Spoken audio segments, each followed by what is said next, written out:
Welcome to the Life Given podcast. I am Isaac Lopez. Now, if you're joining the show on YouTube, I apologize. I don't normally have this kind of weird tan around my eyes. I think it's called raccoon eyes or something like that. It's due to the fact that I was outside wearing sunglasses because the sun finally decided to show its face. It's almost mid-April. That's Northern Idaho for you. And if you're joining us through other podcasting platforms such as Spotify or Google Podcasts, then count yourselves lucky. You don't have to stare at my face, which maybe if you're watching through YouTube, just tab over. Today, we're talking about Easter. We are going to talk about life, which funnily enough is basically the title of this podcast, The Life Given. We are just going to be asking the question, what are people doing with the life, capital L, that they have? The life that Christ has brought to us in a dead and dark world. I think that this question has a lot of bearing on a situation like we're in today. And what seems like a very dead and dark world, where is the good? Where is the light? This quote from Pastor Wilson, I think, helped shape my thinking for this week's show. And I thought that it would be useful to read it here. The question, therefore, is whether you are constant in this covenant, whether you are faithful. But this brings us to the central question, one that has vexed many unnecessarily. What does it mean to be faithful? It means to trust the only one who is faithful, the only one who ever kept covenant perfectly, our Lord Jesus Christ. You are to trust him always, cling to him always, rest in him always, and never to look to your own performance or merit. There is nothing there but failure and self-condemnation. So the question to build off of for this week's show, am I faithful? And whose faith are we clinging to? Are we proud of our own works? Are we clinging to the faith that the Lord has for us, right? That the Lord has established in us. And that's what I want to look at in today's show. So I wanted to start with the first segment, and that is just what's going on around the world. Internationally speaking, what's going on beyond our borders. And there is an article released from USA Today about the Passover and how Jews have had to adapt. Now, obviously, I know there are Jews within the United States, but this has happened to them all around the globe, and this is a pandemic that has affected them all around the world. And so due to the sudden cancellation of their plans, their rabbis have basically told their people to stay home. Normally yesterday, or I guess I'm recording on Friday, so yesterday would have been Thursday. Passover normally happens around that time, or it might have happened on Wednesday this year. And the Jews had to adapt, and what is normally a big family gathering now has to be just immediate family. And that's basically what their rabbis were saying. And this is a quote from the article. And I thought that this is really key. And I think this really may get at the whole heart of what will change coming out of this pandemic. So this is the quote: "Instead of hosting large gatherings or being a guest at one hosted by someone else, families are figuring out how to host their own Passover meals for their immediate families, many for the first time." Now, I think it's just simple. I think this is really a simple conclusion to draw, but I think that it is a very hopeful. And this is one of those things I think will be very pivotal coming out of this time. And we're entering a time that some people fear recession. Some people, obviously with how the economy is going, how many people are being laid off, this is just a huge question mark. And where is the light? Where is the hope in the life? And that's with family. And I think that the basic thing to draw from something like this in a time like no other that we've ever experienced, this is the time for reconnecting with those closest to us. And I think this article really spelled it out very, very wonderfully. And I think that just how the Jews had to adapt for Passover, we're having to adapt for Easter, but that doesn't mean that we can't grow where we're planted.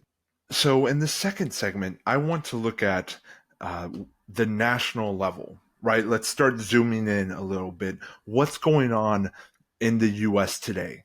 And we've talked about this, I think it was in episode 13, where we talked about Louisiana and the state of abortion, right? What how is the coronavirus affecting something like abortion that honestly was a pandemic before the pandemic of coronavirus, when something that is just that um, when something like abortion is just so rampant that I think it's okay to revisit that subject um, probably more times than we're comfortable with. And so it's along the same lines, but I want to take a deeper dive and look at it from what might be the opposite viewpoint, right? So there was this article that came out on Time, and Time as in like the newspaper, the magazine, the website. Not okay. Anyway, I just want to make sure we're clear on that, so you can go and look it up if you want. But basically, it's an article written about how in Texas they're worried about what will abortion and abortion clinics survive the coronavirus pandemic. And I clicked on it immediately. I'm like, I need to read this because this is some of the best news that I've heard. So in Texas, this is actually just a quote. And in Texas, patients have had to travel particularly far from homes. Nearly half of the state's 254 counties were 100 miles from the nearest U.S. abortion. Thank goodness. From the U.S. abortion provider before the COVID-19 order, according to the Texas Police Evaluation Project at the University of Texas at Austin. With all Texas clinics now blocked from offering abortion, 94% of the state's counties are more than 100 miles from a provider, and nearly three-quarters are more than 200 miles away. So basically, what they're saying is everyone is so spread out that it's already very difficult to obtain an abortion because all of the abortion providers and abortion centers are far away from them. It makes sense. Good on Texas, right? Put all the abortion facilities out in the desert, right? Keep them segregated.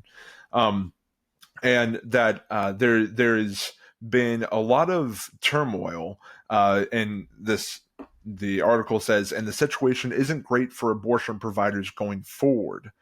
Wallace adds, I think the guy that they're talking to, and Wallace goes on to say that the amount of time not being able to provide care absolutely could be financially devastating and result in more clinic closures across the state.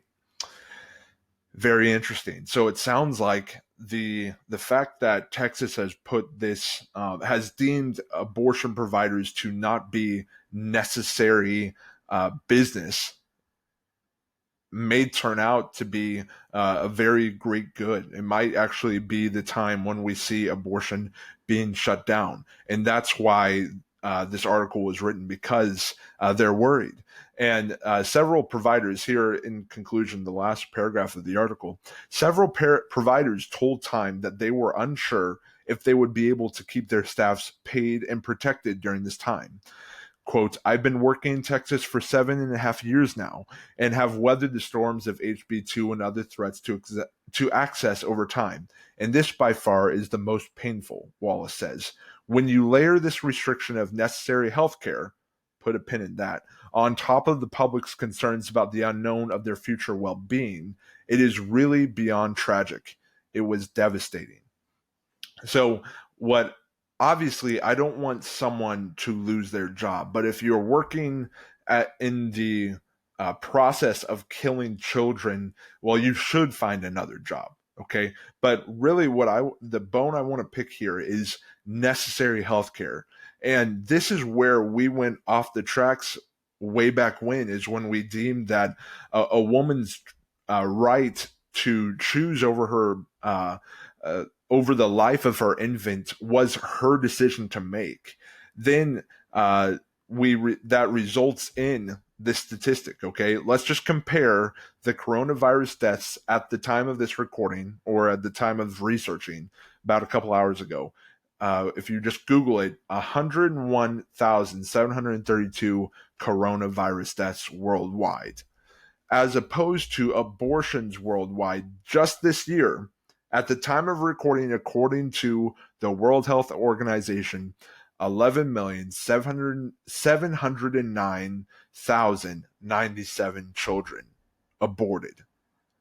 And I really, the now, obviously, and I've said this in the last couple episodes, but I really just want to make sure we're on the same page. I'm not saying that the people who have died from the coronavirus, that's not important. We shouldn't worry about it by no means. I'm just looking at the numbers here and seeing what the U.S. has done to protect the lives of the people who are outside of the womb. The lengths that they have gone to basically, like I think in New York, you will be fined if you aren't social distancing. And I know that here in Idaho, there's a misdemeanor put out there, but that I don't think they're enforcing that right now. So right here is what I'm talking about. Like, we're looking at abortions worldwide, nearly 12 million deaths in the first 3.5 months of 2020. And we haven't taken the precautions, and God may be using the coronavirus or a time like this to be able to shut down abortion clinics. And I think that is phenomenal. I pray that this will bring a change in the country that we couldn't get beforehand. And once again, my heart goes out to the people that are suffering from the coronavirus, but my heart also goes out to the children that have been aborted this year. So this last segment, it honestly is one of the most fun to research. It's what's going on around you, what's going on around me. The local segment is what we're going to call it. And it's basically, for today's episode, I wanted to look around and just think, what is God doing around here? How is he showing his love and light throughout our lives? And there is this hashtag created by Mismatch Media. It was this competition that my friend Cooper Salmon started. And it was called #MoscowtoGo. And it was basically these businesses that pitched in and put some gift cards into this toward this competition. And there were like 5 businesses downtown. I think it was Tapped, Humble Burger, and a few other places that basically, if you bought something from them and then took a picture of it and then tagged this hashtag, then you would be entered into this drawing, basically like this competition to see if you'd win these gift cards. And but what I really liked about it was how many the principle behind it, the idea of supporting your local businesses in this really, really difficult time, and B, how many people really turned out. The first few days, especially, that this thing took off, there were just photos and hashtags flooding my feed on Instagram, Facebook, and it's just really. It's just one little way that you can just see how people love their community and how people support their local businesses. And that is one way to do that. Is normally the money that you would spend going to McDonald's, why not take it and go to Tapped or Humble Burger? Why don't you go and spend like that $10 they are going to buy clothing at Walmart and go downtown to the Storm Cellar or something like that? Those are ways I think you can help out the businesses that might need it more, say like in downtown Moscow, that the economy is being hit more hard, because I know Walmart is still open. I know Rose Hours is still open and Winco is still open. A lot of those big chain stores are still able to run, but then these businesses downtown just don't have the financial opportunity to support their staff running full hours, right? And they have to adjust, and they have to run on limited staff and limited hours. And so I really like that, just the idea of supporting the businesses, and it's a very practical way to show love to your community and show Christ's love throughout. And that was really the goal of this episode, was just look at coming up to Easter, the life that you have been given, right? And this is kind of the outro, so we'll just start the outro here. The life that you have been given really should be matriculated throughout your life, right? Throughout the rest of your life. How much more then, right? If Christ has saved you from your sins, why shouldn't you be willing to give? Why shouldn't you be willing to go out and, buy a burger out on the town? And honestly, that's a practical way of showing love for your community and showing Christ's love to them. And I just thought that was a wonderful shout out to Cooper Salmon and shout out to Mismatch Media. That was, I think that was just a great initiative, and a lot more people have shown other ways of being thoughtful and caring in this time. So, as always, remember that the life that you have been given and the life that you have received includes every area of life, Easter season especially. So, why should current events be the exception? God bless.